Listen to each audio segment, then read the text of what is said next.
Ibadah ini kalau saudara suka tema, saya akan temanya tidak baik-baik saja. Dan tema ini saya dapat terinspirasi dengan satu lagu yang sangat rohani sekali. Ya, saya harap saudara tidak mengecam saya kalau saya nyanyi lagu yang berikut ini. Karena temanya saya dapat inspirasi dari lagu ini. Bagaimana kalau aku tidak baik-baik saja, tak seperti kamu, angkat suaramu, yang mampu tanpaku, bagaimana.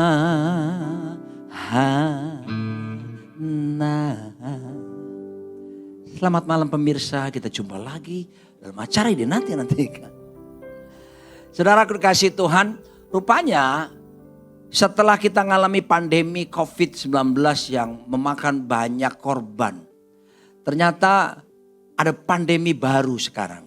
Ada yang disebut dengan tsunami bahkan yang melanda di seluruh bangsa dan berimplikasi yang lebih kuat daripada COVID-19. Apa itu saudaraku? Itu disebut dengan tsunami mental illness. Tsunami masalah kejiwaan. Ada banyak sehari-hari ini kita dengar kabar-kabar bagaimana orang stres, depresi dan bunuh diri begitu meningkat saudaraku di tengah-tengah kita. Di bangsa kita ini apalagi Indonesia dan beberapa negara-negara yang lain. Mari kita lihat saudaraku dikasih Tuhan agar supaya kita betul-betul mengalami kesembuhan secara fisik tapi jiwa kita lebih dulu dipulihkan oleh Tuhan. Ya, firman Tuhan yang mendasari dalam 3 Yohanes pasal 1 ayat yang kedua. Untuk ini saya mengajak Bapak Ibu untuk membaca bersama-sama. Jangan baca dalam hati tapi diucapkan, diperkatakan. 1, 2, 3. Saudaraku yang kekasih, aku berdoa semoga engkau apa? Baik-baik dan sehat-sehat saja. Dalam segala sesuatu sama seperti jiwamu baik-baik saja. Justru Alkitab ini berbeda dengan pandangan kaum medis di bidang medis. Kalau di bidang medis kita kenal istilah gini, mens sana in corpore sano. Dalam badan yang sehat terdapat jiwa yang sehat. Nah, itu sifatnya outside in. Tapi sebetulnya Alkitab tadi berkata justru sebaliknya. Inside out. Kalau jiwanya baik, itu akan menentukan tubuhnya jadi baik. Dalam kata baik di sini digunakan bahasa Yunani eudou. Itu artinya prosper, makmur. Tuhan itu merencanakan buat kita semua. Jiwa kita yang adalah pikiran, perasaan, kehendak kita itu makmur, sehat. Nah kalau dari dalamnya sehat, mau saya kasih tahu, luarnya itu akan menentukan kesehatan fisik kita. Karena begini, sekarang ada penyakit yang di dalam dunia kedokteran disebut psikosomatis. Penyakit masalah kejiwaan. Contoh, ada orang kena sakit mah. Mah yang sakit ya, bukan mah yang suami kalau malam-malam panggil istri. Mah, bukan itu maksud saya ya. Ini betul-betul GERD, asam lambung misalnya. Saudaraku, ternyata bukan cuma karena masalah pola makanan orang bisa kena mah. Dokter juga berkata kadang-kala orang stres. Mengalami stres lalu ada masalah di lambungnya. Itu disebut dengan penyakit masalah kejiwaan, psikosomatis. Bahkan kanker pun kedokteran telah mengakui bahwa ketika orang sakit hati, pahit, kepahitan, dendam, tidak mengampuni dan itu terus dijalankan dalam kehidupannya terus menerus saudaraku. Maka itu akan menimbulkan penyakit sampai kanker sekalipun yang bisa mematikan seseorang.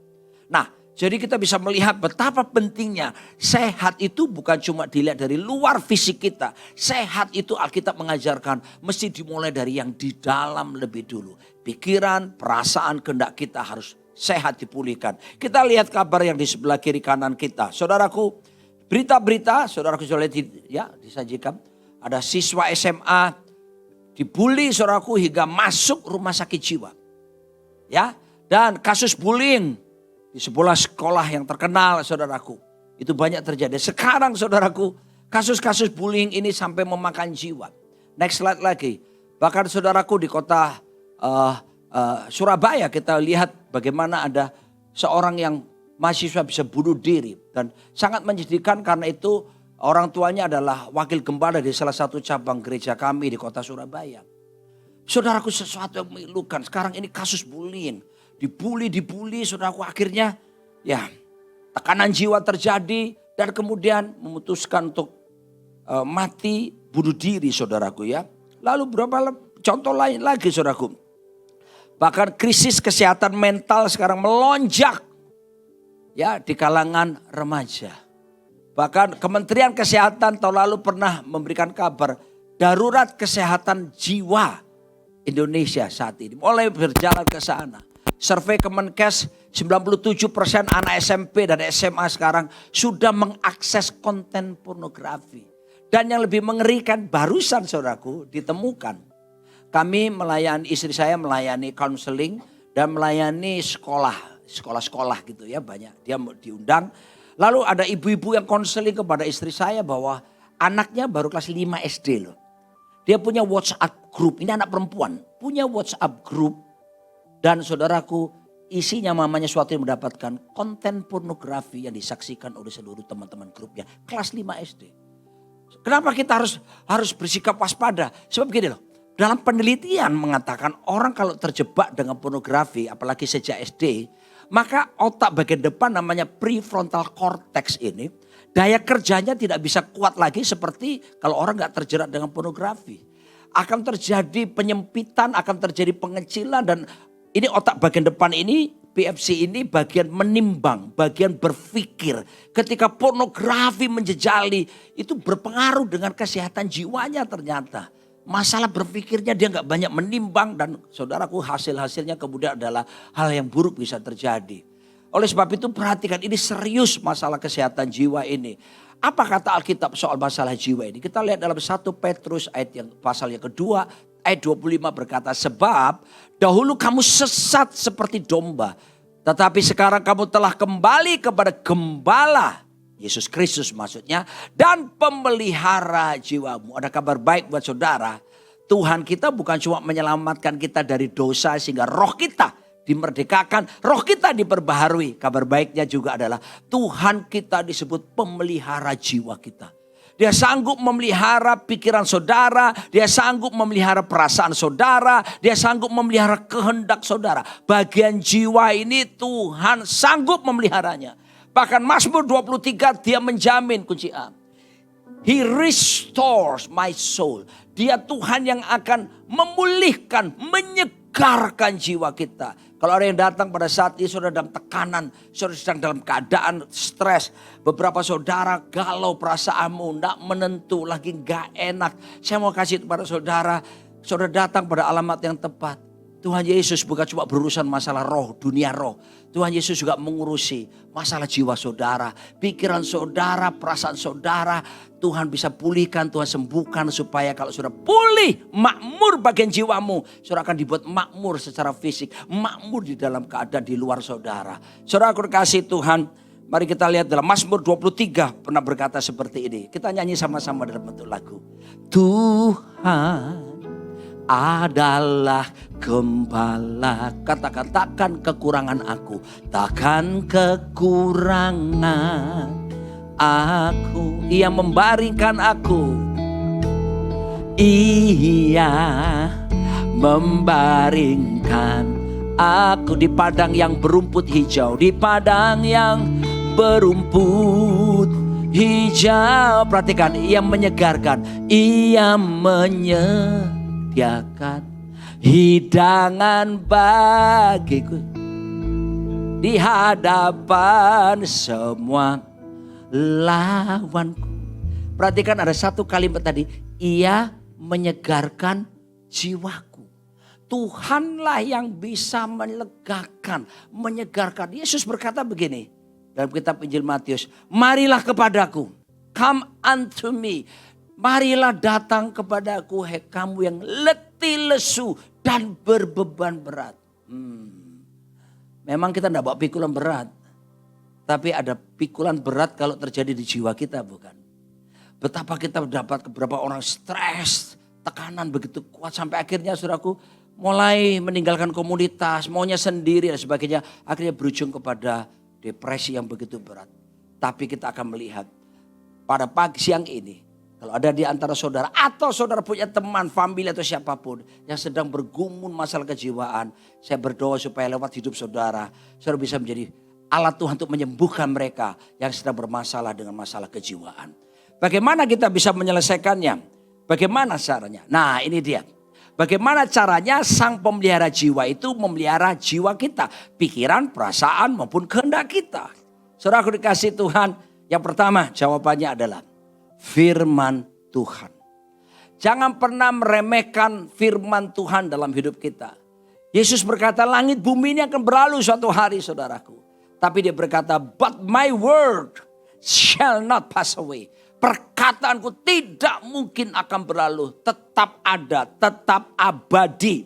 Sebab itu saya berdoa, saya mengajak saudara untuk bertekun dalam pembacaan kitab suci. Lalu saudara mulai merenungkan kitab suci itu siang dan malam. Karena firman Tuhan berkata Ibrani 4 ayat 12 begini.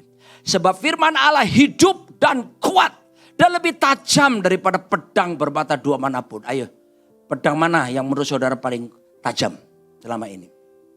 Saya suka baca buku-buku dulu ya sebelum bertobat. Asmaraman Kopingho. Saya juga nonton film-film silat, kungfu. Ya. Setahu saya pedang salah satu hebat itu pedang satu. To Leong To. Tahu gak? Apalagi pedang apa yang kamu tahu? Hah? Pedang apa? Pembunuh naga. Waduh. Iya kan? Kan ada tuh semua kan. Ada lagi kapak.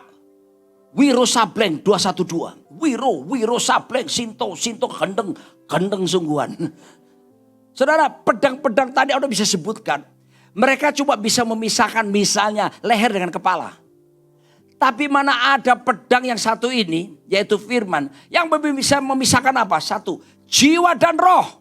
Keren tuh. Bisa memisahkan pikiran, perasaan, kehendak, dan roh saudara. Itulah firman. Pedang apa lagi kekuatannya? Memisahkan sendi-sendi dan sumsum. Ya sanggup membedakan pertimbangan dan pikiran hati kita. Ini penting.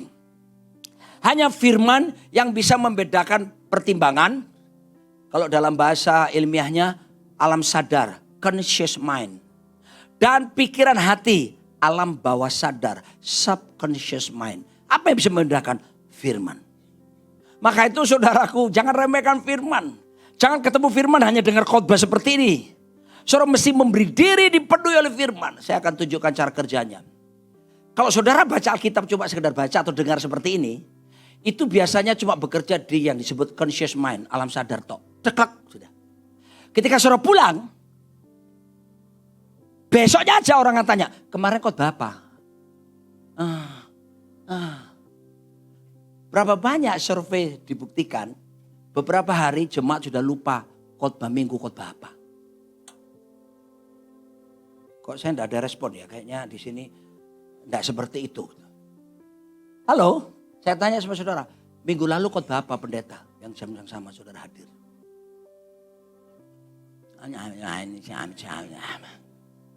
Nah makanya perlu Yosua 1 ayat 89 berkata, firman itu selain dibaca, masuk ke sini, conscious mind, harus direnungkan kapan? Siang malam.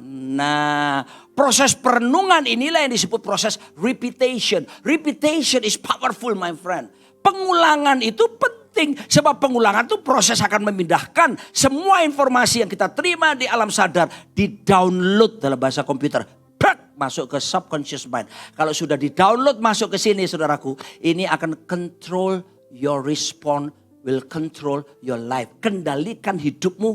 Mengendalikan respon saudara. Yang di dalam ini loh akan bisa mengendalikan semua. Itulah yang dimaksud dengan paradigma. Jadi kalau saudara dengar istilah paradigma, itu bukan sekedar pola pikir. Paradigma adalah sekelompok kebiasaan yang telah terprogram di alam bawah sadar di sini, yang akan menentukan respon kita, perilaku kita, tindakan kita. Jadi kalau saudara baca Alkitab, jangan cuma dibaca. Kalau saudara dengar khotbah seperti ini, Jangan cuma dengar khotbah. Saudara bisa dapatkan rekamannya, mungkin siaran YouTube-nya. Saudara ulangi lagi. Saudara bisa renungkan lagi. Jangan cuma mikirin hutang, mikirin firman. Renungkan siang malam, lalu terdownload ke sini. Kalau sudah di sini firman saudaraku. Saudaraku ada respon, ada berita jelek datang kepada saudara. Maka firman yang di dalam diri saudara justru akan kontrol, yang akan menjawabnya. Ketika anak-anak saya masih kecil, saya suka bawa mereka ke tempat namanya time zone.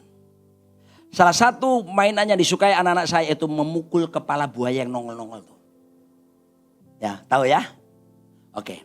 Nah, anak-anak saya masih kecil waktu itu. Jadi waktu dia mukul, pakai yang palu yang dari busa itu. Lambat mereka kan. Bapaknya gak sabar. Aduh, sudah, kamu sebelah kiri, papa sebelah kanan. Wah, jadi dia konsentrasi sini, blok. Saya langsung tangan saya, dak. Keluar kupon lebih banyak. Curang memang. Tapi tahukah saudara, kenapa orang bisa berpikiran najis? Kenapa orang berpikiran jahat? Sudah keluar masuk gereja, sudah pelayanan, pikiran najis menguasai. Tiba-tiba bisa pikiran iri hati, pikiran dendam muncul. Itu seperti kepala buaya dan berapa banyak kita tidak bisa menguasainya. Dan itu mendominasi pikiran kita. Amsal 23 ayat 7 berkata, for as a man thinketh in his heart, so is he.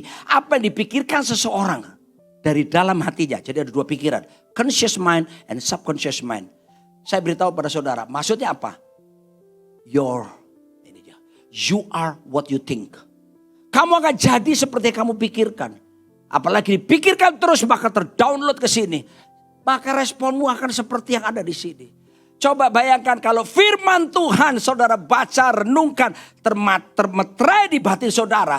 Ketika ada pikiran negatif, pikiran najis keluar. Seperti firman yang ada di dalam bisa pukul kepala buaya tadi. Lu jangan macam-macam. Lu jangan macam-macam. Lu jangan macam-macam. Ada kekuatan untuk kita melawan segala pikiran, perasaan kita yang tidak berasal dari Tuhan. Kalau seorang dokter berkata kepada kita misalnya, diagnosa dari tes darah dan sebagainya, Anda kami nyatakan kanker stadium akhir. Berapa banyak orang langsung down. Kanker stadium akhir. Lalu kemudian saudaraku, ketika tidak ada firman di sini, yang ada di sini maka yang dipikir apa? Mati gua. Astaga, mulai lemes saudaraku. Mulai tidak ada gairah hidup. Gimana dong? Saya mati nih. Padahal seharusnya dokter bisa melanjutkan sebetulnya. Kalau ada ada cara. Anda ikuti program kemoterapi. Harus gini. Ada harapan untuk hidup. Tapi kalau firman ada di dalam diri saudara, saudaraku pasti akan respon dalam diri saudara. Saya tahu di diagnosa seperti itu tidak enak. Tapi begitu firman berkuasa, maka itu will control. Mengendalikan respon saudara. Bisa muncul dalam diri saudara seperti ini. Bagi Tuhan tak ada yang mustahil. Bagi Tuhan tak ada yang tak mungkin. Lalu dari dalam diri saudara karena sudah terbiasa baca renungan firman. 1 Petrus 2:24b yang sudah kita tahu ayat itu muncul. Sebab oleh bilur-bilur Tuhan Yesus Kristus, semua penyakitku telah disembuhkan, termasuk kanker ini. Ketika saudara alami firman dan saudara yakini, firman Tuhan berkata, iman datang dari pendengaran. Pendengaran akan firman Kristus. Dan iman itulah yang menyembuhkan setiap kita. Makanya penting dipenuhi dengan firman Tuhan setiap hari. Apalagi yang kedua. Coba lihat, saya kasih contoh tentang conscious mind and subconscious mind. Next slide. Tolong disajikan. Nah, di sini berapa banyak saudaraku seringkali ngomong sama diri kita sendiri. Ya, itu dunia psikologi bilang self talk. Nah, saudara lihat itu. Kadang-kadang kalau pikiran saudara positif, sesuatu misalnya masuk negatif, saudara terima dengan positif. Saudara akan tangkal dengan hal yang positif. Contoh.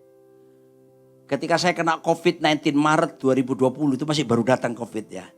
Dokter aja bilang gini, kita nggak tahu obatnya apa. Dan dokter sampai akhirnya, dan tidak ada vaksin kan Maret 2020. Saya udah terbaring di Mitra Keluarga sini di Kelapa Gading. Udah saturasi 84, Lalu paru-paru saya putih semuanya. Setelah CT scan. Dan dalam keadaan saya tidak berdaya, lemas. Saya pakai alat bukan cuma oksigen, tapi nebulizer.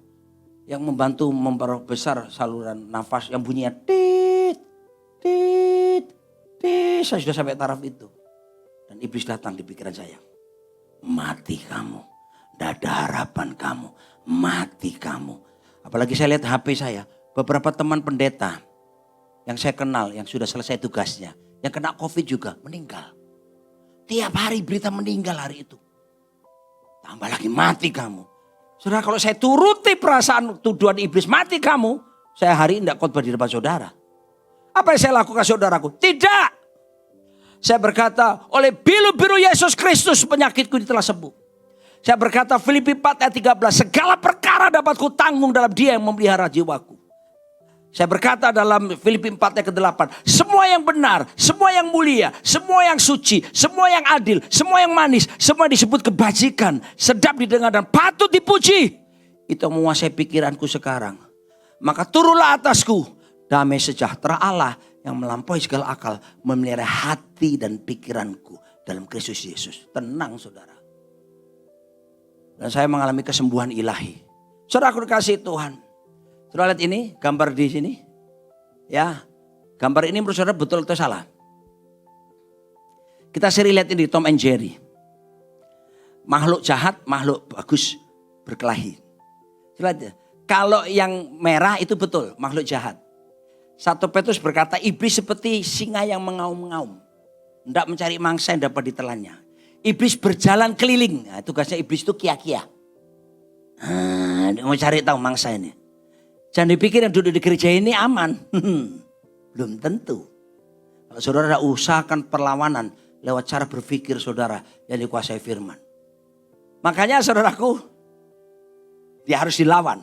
Pakai perkataan firman. Tapi gambar yang putih ini salah. Roh Kudus tidak di luar. Roh Kudus itu indwelling spirit. Dia di sini. Jadi saudara jangan khawatir seharusnya. Ada Roh Kudus yang pasti akan menolong mengingatkan kita akan firman. Tapi mesti baca Alkitab dan merenungkannya. Supaya Roh Kudus bisa tahu cara mengingatnya bagaimana. Nah kalau tidak ada di download gimana mau diingatkan? Tidak ada di program dalam komputer saudara. Bagaimana mau mengeluarkan hasil daripada pemrograman?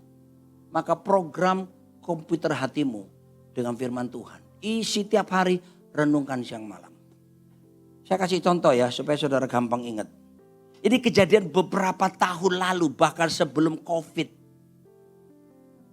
Karena sering kita nonton di televisi berita bolak-balik kita nonton. Lama-lama dari conscious mind alam sadar masuk ke terdownload subconscious mind. Saya kasih contoh.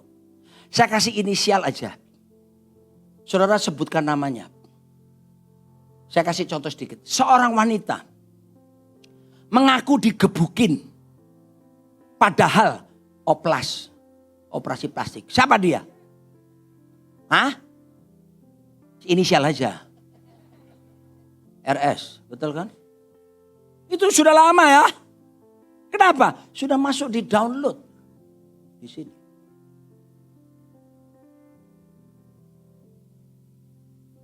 Makanya banyak orang Kristen. Ada yang rajin ke gereja. Bahkan rajin pelayanan. Tapi gampang jatuh dosa. Kenapa? Tidak mendownload kebenaran di dalam hatinya. Sehingga pola logika berpikirnya yang main di kepala sini. Gak dari sini. Saya harapkan saudara bisa mengerti maksud saya. Jangan remehkan firman. Bertekunlah tiap hari berdisiplin. Cewek cowok kalau pacaran. Cari cowok yang bertekun dengan kitab suci. Supaya gak terlalu banyak cerita. Aku kemarin nonton Queen of Tears. Kim So Hyun cakep banget di situ. Saya juga nonton sih. Saya nonton sampai selesai 16 episode. Setelah berdoa, baca Alkitab, pelayanan, baru nonton. Haleluya. Rohani sekali. Next slide. Nah, saudara bisa lihat ini. Jadi semua apa yang kita lihat dari dunia ini, dilihat oleh mata, didengar oleh telinga, lalu kemudian saudaraku, itu akan masuk ke pikiran. Prosesnya begitu. Di pikiran saudara kita menginterpretasikan semua kejadian-kejadian ke dalam kepala kita, pikiran kita. Dan kemudian terus itu mengalir kepada pikiran kita. This is called your internal dialogue. Itu baru disebut kayak kita ngomong dari dalam diri. Tapi gak berhenti sampai di sini kan. Dia akan terus menguasai perasaan kita, mood kita. Makanya perhatikan baik-baik. Kalau saudara dengar kabar-kabar yang tidak bagus buat saudara. Makanya jaga dengan kebenaran firman. Karena kalau sudah masuk ke sini, nggak lama kan diproses ke sini. Ke perasaan kita. Begitu masuk perasaan, kita nggak ingat firman saudaraku. Kita seperti nggak ada harapan lagi. Tapi saya beritahu, firmanlah kekuatan kita. Firmanlah pengharapan kita. Yesus berkata barang siapa mengetahui kebenaran. Kebenaran akan memerdekakan dulu. Perhatikan prosesnya. Tahu dulu baru merdeka. Kalau nggak tahu ya nggak merdeka lah ya. Ketahui dan cari tahu firman Tuhan tiap hari. Yang kedua. Apalagi yang bisa membebaskan dan menyembuhkan masalah jiwa? Roh Kudus. Roh Kudus itu, wow, saya suka ayat ini. Roma 8 ayat 26 sampai 27 berkata begini. Demikian juga Roh membantu kita dalam kelemahan kita sebab kita tidak tahu bagaimana sebenarnya harus berdoa. Tetapi Roh sendiri berdoa untuk kita kepada Allah dengan keluhan-keluhan yang tidak terucapkan. Dan Allah yang menyelidiki hati nurani mengetahui maksud Roh itu. Yaitu bahwa ia sesuai dengan kehendak Allah berdoa untuk orang-orang kudus. Saudara, berapa banyak saudara punya masalah, pernah punya masalah sampai akhirnya saudara berdoa pakai bahasa Indonesia udah gak bisa ngomong lagi. Cuma bisa nangis. Gua gak tahu mau ngomong apa lagi, gua udah ngomong ini semua tapi udah rasanya pengen ngomong lagi tapi gak bisa. Aduh. Saya beritahu saudara, disinilah kita perlu dipenuhi Roh Kudus.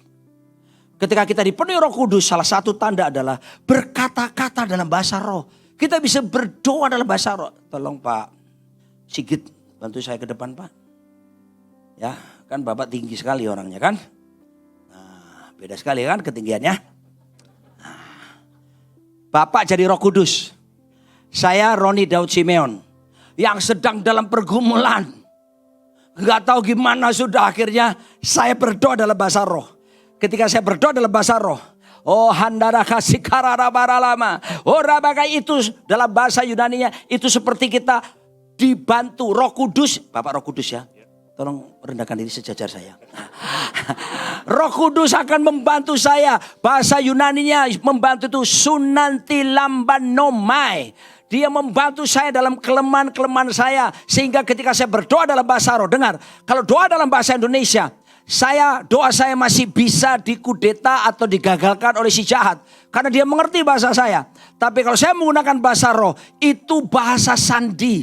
Iblis gak bisa tahu apa artinya apa. Dan bahasa roh itu tembus karena dipenuhi Roh Kudus. Dan dituntun oleh Roh Kudus. Sampai langsung kepada takhta Tuhan. Dan ada satu kekuatan yang sanggup membatasinya. Amin. Jadi ketika saya berdoa, hobaraya sikaralama, waktu saya berdoa seperti ini, Roh Kudus membantu. Sunanti lambanomai. Saudara tidak akan sendirian lagi. Kekuatan Tuhan akan diberikan bagi mereka yang mengandalkan Roh Kudus yang ada di dalam diri setiap mereka.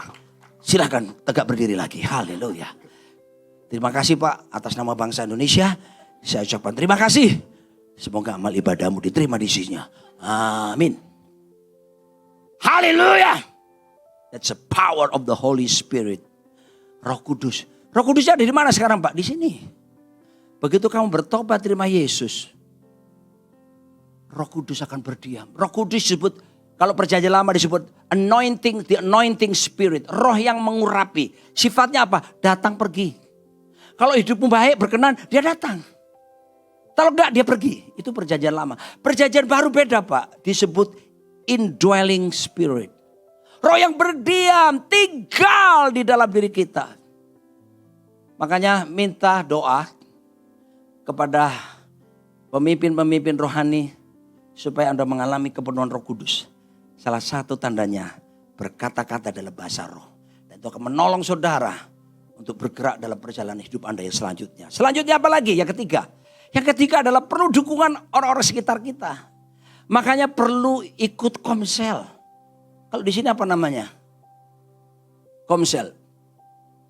Anda tidak bisa hidup sendirian. Dengar ya. Satu kuda mampu menarik 250 kg berat benda. Tapi kalau 2 kuda barengan menarik, menjadi kekuatannya 6.500 kg benda. Artinya 26 kali lipat. Makanya kita perlu punya teman rohani. Yesus saja saudaraku, dalam keadaan genting. Dia memang punya 12 murid, itu komsel. Tapi dia juga punya komsal. Apa itu? Komunitas saling. Siapa saja? Petrus, Yakobus, Yohanes. 3 orang. Saudaraku, perlu Anda. Jangan bersikap jadi Tarsan. Tarsan itu cuma mitos. Bukan asli. Cuma bisa bergelantungan dari pohon satu ke pohon yang lain. Sambil berkata. Ditambahin monyet gini. Kasih tahu kiri kanan. Kamu bukan Tarsan. Kamu butuh orang lain. Amin. Yang keempat apa? G. Amsal 4. Next. Klik. Loh. Enggak, klik lagi. Saya langsung aja ke sini. Ini soalnya ilmu psikologi jadi saya enggak usah jelaskan. Next lagi. Amsal 17:1-2 berkata ini. Hati yang gembira. Adalah jangan lupa yang manjur. Seperti obat hati yang senang. Tapi semangat yang patah keringkan tulang. Hati yang gembira. Tuhan senang. Tidak ada ayatnya iblis tertawa di Alkitab. Coba cek. Tidak ada ceritanya. Maka ketika anak Tuhan itu jatuh dalam dosa, maka tertawalah iblis. Itu mak lampir. Tidak ada ayatnya iblis tertawa. Yang ada Mazmur 2 ayat 4. Tuhan kita yang duduk di takhta justru tertawa. Saya yakin Tuhan tuh tertawanya enggak jaim. Tertawanya masih gini. Tertawa lepas. Tertawa itu sehat. Harvard University, Oxford University, 2 universitas ternama membuat penelitian. Dan saya menyaksikan itu disajikan di televisi. Kalau orang tertawa minimal 10 menit di total dari pagi sampai malam. Tertawanya bukan tapi ngakak. Gitu. Maka pertama, mendatangkan kesehatan. Imunitas tubuh akan meningkat. Penyakit lari meninggalkan kita. Itu pertama. Kedua, ibu-ibu suka ini. Menahan proses penuaan. Biaya perawatan mahal. Tapi kalau kamu suka cita, langsung ya kendor-kendor kenceng. Haleluya. Amin. Loh ini penelitian loh. Dunia medis mempercayainya. Sekarang saya lihat di apotek-apotek itu saja. Hati gembira adalah obat. Tertulis semua. Tapi sayang mereka kurang. Yang manjur. Alkitab bilang obat yang manjur. Karena obat-obat di luar itu cuma obat biasa. Tapi ada obat yang manjur apa? Sukacita, hati yang gembira. Keluar dari gedung ini, saya mau lihat jemaatnya. Bukan jemaatnya duduk malu.